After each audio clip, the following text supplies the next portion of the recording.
به محض اینکه وارد قبر میشی، قبر تو رو فشار میده.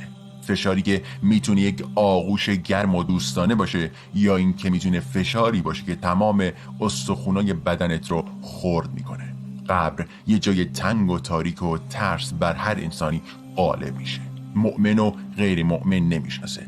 وقتی برای اولین بار به یه جای ناشناس و این چنینی وارد میشی، سراسر وجودت رو ترس فرا میگیره.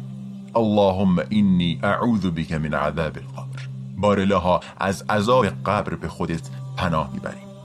دو تن از عجیب الخلقه ترین و ترسناک ترین ملائک پروردگار به اسمهای نکیر و منکر علیهم السلام نزد شما میان. خودتون رو در اون لحظه تصور کنید که ضربان قلب شما بالا میره. با چهره‌ای ترسناک و تیره، صدای همچون رعد و چشمانی همچون برق از شما سوال میکنن: من ربک، پروردگار و خالق تو کیه؟ انسان مؤمن در پاسخ میگه: پروردگار من، خالق من و معبود من الله است سبحانه و تعالی. دوباره سوال میکنن: و ما دینک، دین و سبک زندگی تو چیه؟ انسان مؤمن پاسخ میده: دین و راه و رسم زندگی من اسلامه. نکیر و منکر از شما سوال میکنن: و من نبیک، پیامبر و کسی که به سمت تو فرستاده شد کی بود؟ انسان مؤمن در پاسخ میگه: پیامبر، فرستاده و مقتدای من محمد صلی الله علیه و آله و سلمه. من ربک و ما دینک و من نبیک، پروردگار تو و دین تو و پیامبر تو کیه ای بنده خدا؟ ربی الله و دینی الاسلام و نبی محمد صلی الله علیه و سلم. پروردگار من الله، دین من اسلام و پیامبر من محمد صلی الله علیه و آله و سلمه. ملائکه در پاسخ این مؤمن میفرمایند: صدقت، درست گفتی.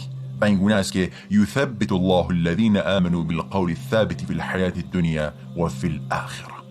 خداوند انسانهای مؤمن را هم در این جهان و هم در جهان آخرت با گفتار استوار ثابت قدم میکنه.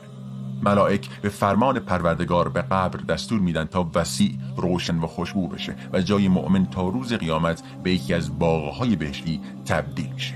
و این سوال جواب قبر آخرین فتنه‌ای هست که انسان مؤمن با اون روبرو میشه. در سمت دیگه که خداوند همه ما را از عذاب خودش محفوظ کنه، همون سوالات با همون لحن توسط همون ملائکه از انسان کافر یا منافق پرسیده میشه: من ربک، پروردگار و خالق تو کیه؟ نمیدونم.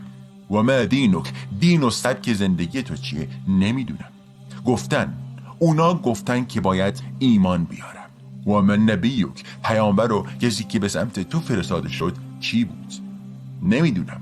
نکیر و منکر در پاسخ میفرمایند: کذبت، دروغ گفتی. و ملائک با خشم و غضب به قبر فرمان میدن که تنگتر، تاریکتر، بدبوتر و آتشین بشه و قبر تا روز قیامت به یکی از حفره‌های جهنم تبدیل میشه. این اولین و ساده ترین روز عذاب انسان کافره و هر روز اون بدتر از روز قبلش خواهد بود. اللهم انی اعوذ بک من عذاب القبر. پروردگارا، همه ما را از عذاب قبر خودت محفوظ و معصوم بدار. اللهم آمین.